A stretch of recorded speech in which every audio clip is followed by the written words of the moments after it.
मुख्य कारण म्हणजे गॅस सिलेंडर जे आहेत घरगुती त्याच्यामध्ये 50 रुपयांनी केंद्र सरकारने वाढ केलेली आहे।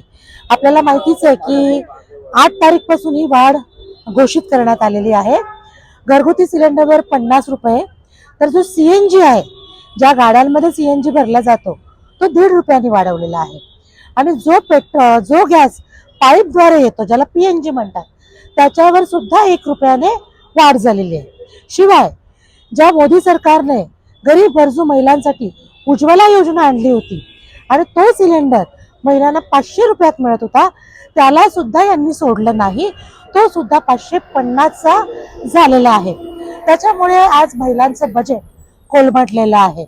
आज जर तुम्ही बघाल तर यांनी निवडणुकीच्या वेळेला सांगितलेलं की या सगळ्या बहिणी आमच्या लाडक्या बहिणी आहेत।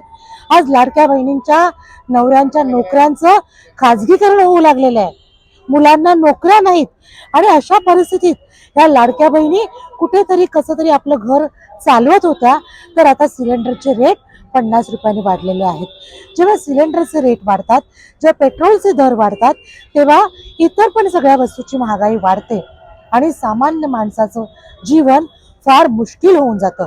आणि त्याच्या विरोधात त्याचा निषेध करण्यासाठी आज आम्ही इथे हा आंदोलन घेतलेला आहे। हे आंदोलन फक्त प्रतिमात्मक आंदोलन होणार आहे की याच्यानंतर दुसरे काय तुम्ही काही कुठपर्यंत जाणार आहात?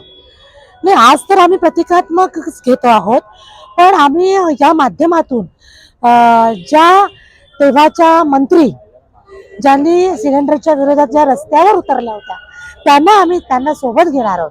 त्यांना आम्ही सांगणार आहोत की आता सिलेंडरचे वाढलेले दर आपल्याला दिसत नाहीत का? आता तुम्ही रस्त्यावर कधी उतरणार आहात? हा आमचा त्यांना सवाल आहे।